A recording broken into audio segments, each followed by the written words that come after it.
إن الحمد لله إن الحمد لله نحمده ونستعينه ونستغفره ونعوذ بالله من شرور أنفسنا ومن سيئات أعمالنا ومن يهده الله فلا مضل له ومن يضلله فلا هادي له أشهد أن لا إله إلا الله وحده لا شريك له وأشهد أن محمدا عبده ورسوله أعوذ بالله من الشيطان الرجيم بسم الله الرحمن الرحيم يا أيها الذين آمنوا اتقوا الله حق تقاته ولا تموتن إلا وأنتم مسلمون يا أيها الناس اتقوا ربكم الذي خلقكم من نفس واحدة وخلق منها زوجها وبث منهما رجالا كثيرا ونساء واتقوا الله الذي تساءلون به والأرحام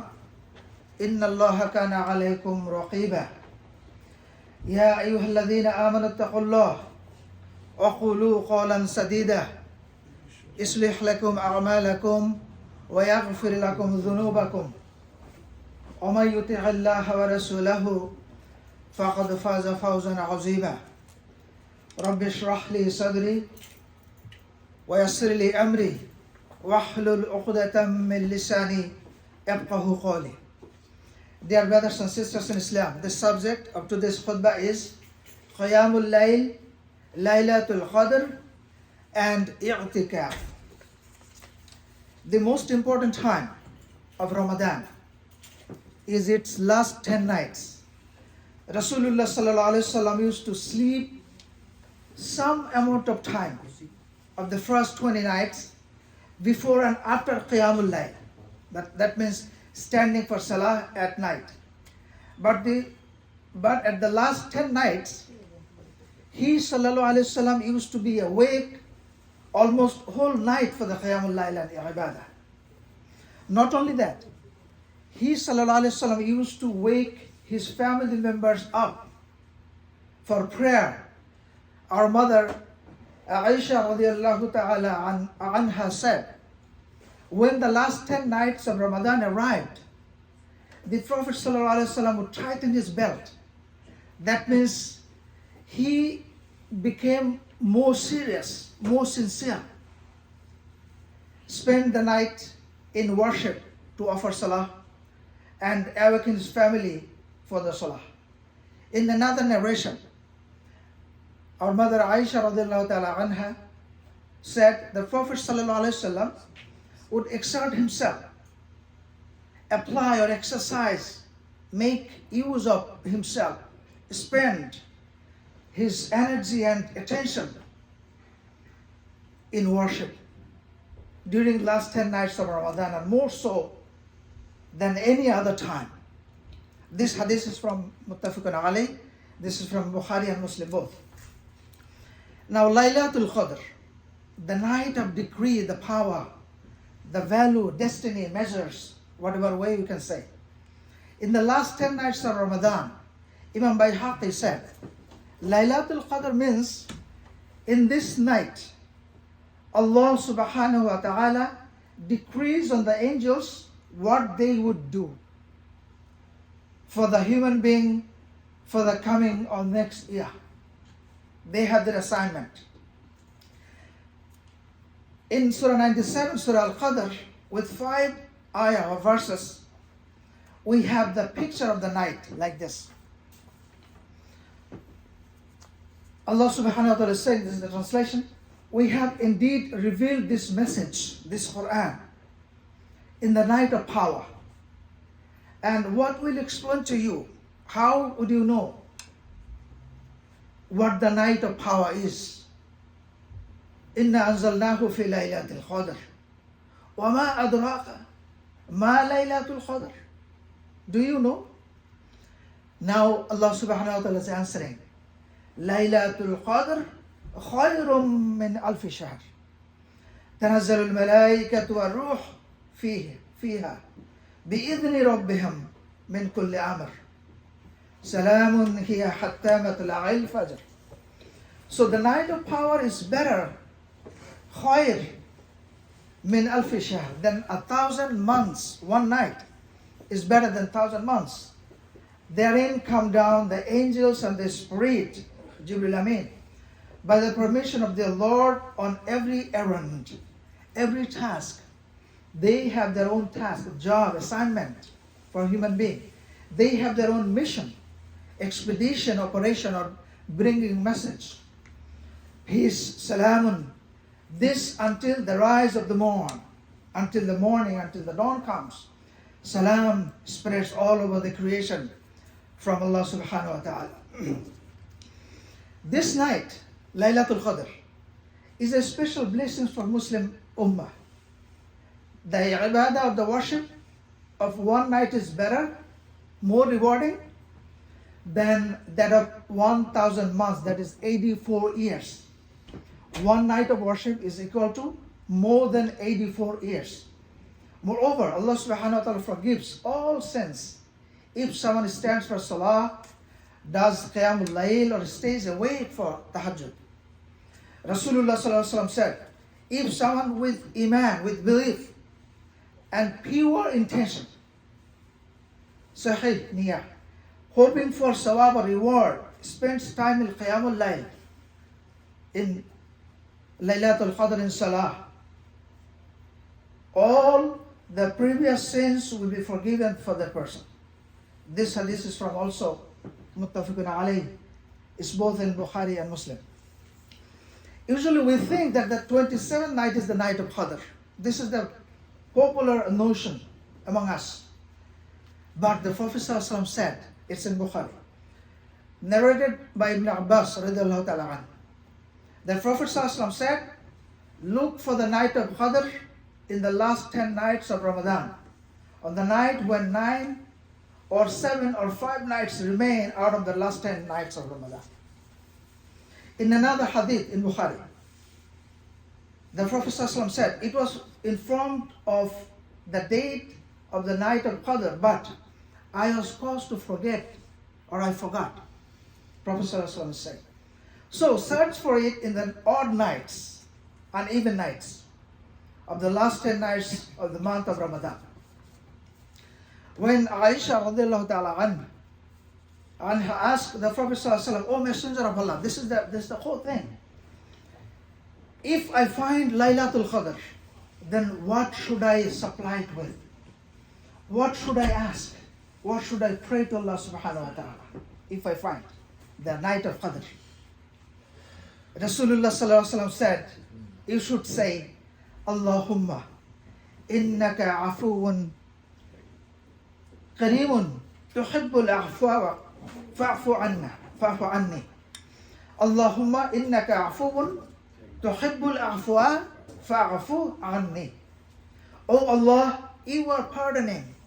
You love to forgive. You are forgiving and generous. Kareem. You love to pardon. So pardon me. What a small statement, but what a statement full of meaning and barakah. Now, i'tikaf. About i'tikaf, Allah subhanahu wa ta'ala said in Surah Baqarah, verse number 187 in the last portion, وَلَا تُبَاشِرُهُنَّ وَأَنْتُمْ عَاكِفُونَ فِي الْمَسَاجِدِ. This is the part of the verse. Allah subhanahu wa ta'ala said that do not approach your wives during i'tikaf. When you are retired yourself, when you keep yourself in confinement in the mosque for ibadah, you should not approach your wives. In another translation, but do not associate with your wives while you are in retreat in the mosque. In Sahih International Translation. And do not have relations with them, with their wives, as long as you are staying for worship in the mosque. That means staying in the mosque for i'tikaf. In Surah Baqarah again, on 125, Allah subhanahu wa ta'ala is saying, and in one place of this verse, there's a mention of i'tikaf. وَعَهِدْنَا إِلَى إِبْرَاهِيمَ وَإِسْمَاعِيلَ أَنْ طَهِّرَ بَيْتِيَ لِلطَّائِفِينَ وَالْعَاكِفِينَ وَالرَّكَّعِ السُّجُودِ. And we coordinated, we entrusted, we charged with Ibrahim and Ismail that they should sanctify, they should purify my house. Tahira Baitiya, Allah subhanahu wa ta'ala said, my house, Kaaba. For those who compass around it, who perform tawaf, use it as a retreat, 4 functions here. That means for itikaf or bow or prostrate themselves. In another translation, and we charged Ibrahim and I and Ismail, saying, purify my house. For those who perform tawaf, walk around it. And those who are staying there for worship, and those who bow and prostrate in prayer. I'tikaf means to adhere or commit oneself to something. That's the literal meaning. To adhere or commit oneself to something. To attach, to close oneself to something. That's the literal meaning of i'tikaf.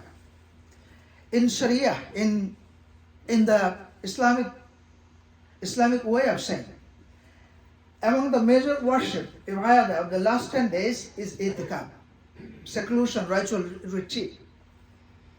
In Sharia, i'tikaf marks choosing to spend the last 10 days of Ramadan in seclusion, in loneliness, in solitude, in confinement, where one solely, absolutely focuses on worshipping Allah subhanahu wa ta'ala and refrains from the involvement, stays away from the involvement in worldly affairs, worldly activities. It is a time to reflect, think deeply, increase worship, and to increase one's religious knowledge, seeking closeness to Allah subhanahu wa ta'ala. The sunnah is to remain in i'tikaf for 10 days, but as a minimum, it can be 1 day or 1 night. I'tikaf is a great opportunity to reconnect with Allah subhanahu wa ta'ala in solitude. It is also a time to implement good religious practices which can be carried on throughout the whole year. This seclusion, actually ritual retreat, usually takes place at the mosque. But if the mosques are closed for some reasons, like as recently we have seen, like pandemic, a secluded place within the home can be designated, permitted, chosen, free from noise and distraction if possible. Now, what is the reward of i'tikaf? Enormous reward, generous reward. Rasulullah sallallahu alaihi wasallam said in this hadith, this is the connection between doing the goodness for the people as long as to Allah subhanahu wa ta'ala.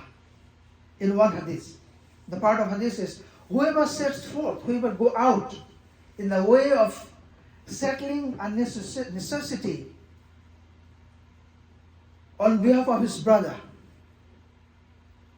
the person who goes out to help a person who needs really help from that person, that service shall be better for him than to perform i'tikaf for 10 years. For 10 years. Abdullah ibn Abbas did this amal. And whoever performs now comes to the relation to the Allah subhanahu wa ta'ala.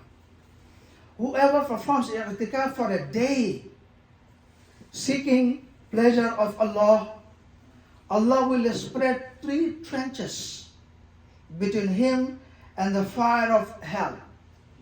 Now, what is the distance between one trench?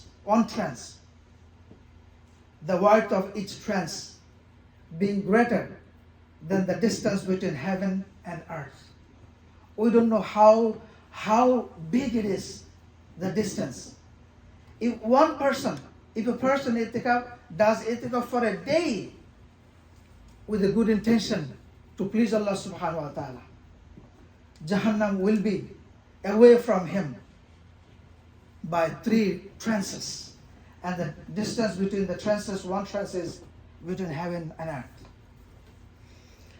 Whoever performs i'tikaf for the final 10 days of Ramadan, for him is the reward of 2 Hajj and 2 Umrah.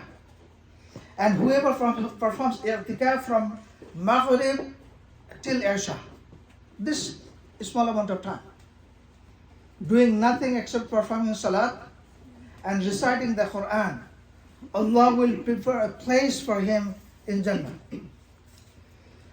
Ali ibn Husayn radiallahu ta'ala narrates from his father that the Prophet ﷺ said, he who observes the 10 days i'tikaf during Ramadan will obtain the reward of 2 Hajj and 2 Umrah.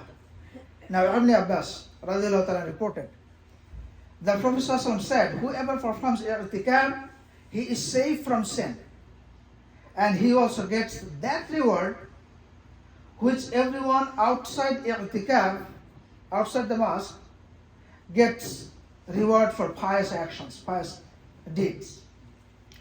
This i'tikaf, as I said before, can be done year round, but during Ramadan is more rewarding. Now there's a question about women's i'tikaf. What about the women? There are some contradictory opinions on this.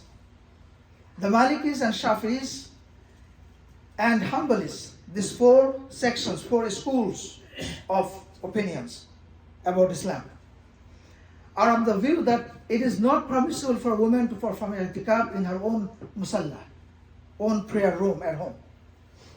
They cite Allah's saying from the Quran. They also refer to the incident where Abdullah ibn Abbas was asked that about a woman who vowed to perform i'tikaf at home, in her musalla at home.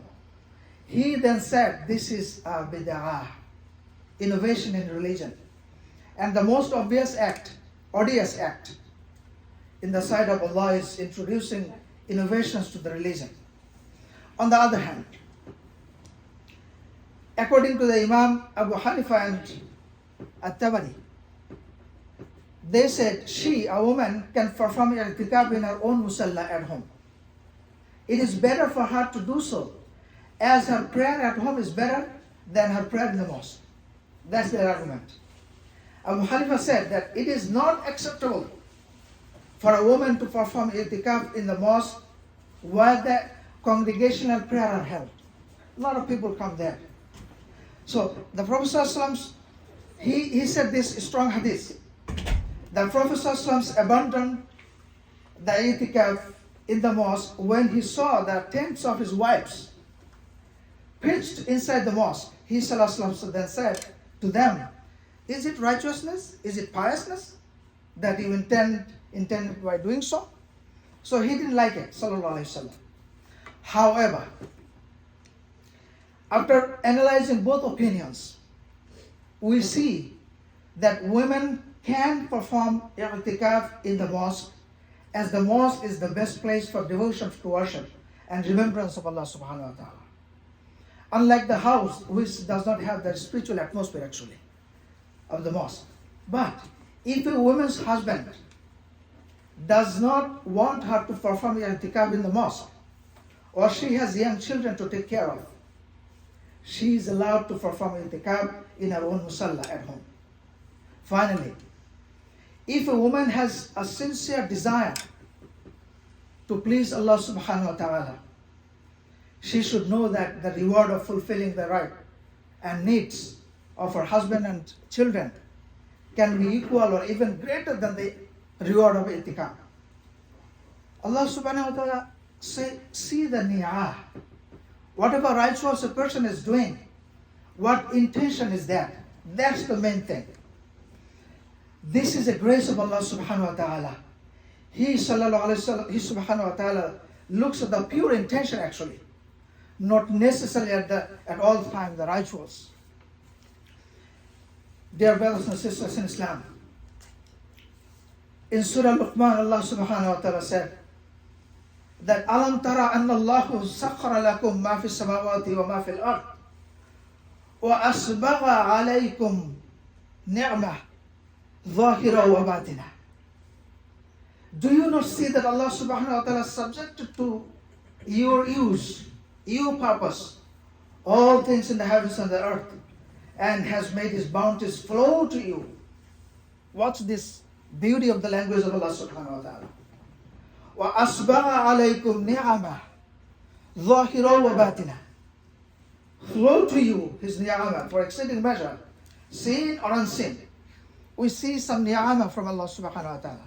A lot of ni'amah we cannot see. But Allah subhanahu wa ta'ala is reminding us. Dear brothers and sisters in Islam, as time is running out, the last portion, last page.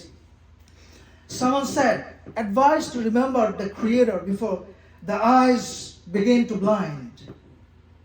The hands begin to tremble in the old days. The legs to weaken, very hard to walk. The teeth drop out. Before the old man is frightened at the very little sound, even the voice of a bird. In the old days, everything becomes so confined. Everything becomes so hard before that time comes to our lives. Let us remember Allah much and be completely to the will and be loyal complete to the will of Allah subhanahu wa ta'ala. أقول قولي هذا واستغفر الله لي ولكم ولسائر المسلمين فاستغفر واتوب إليه إنه هو الغفور الرحيم.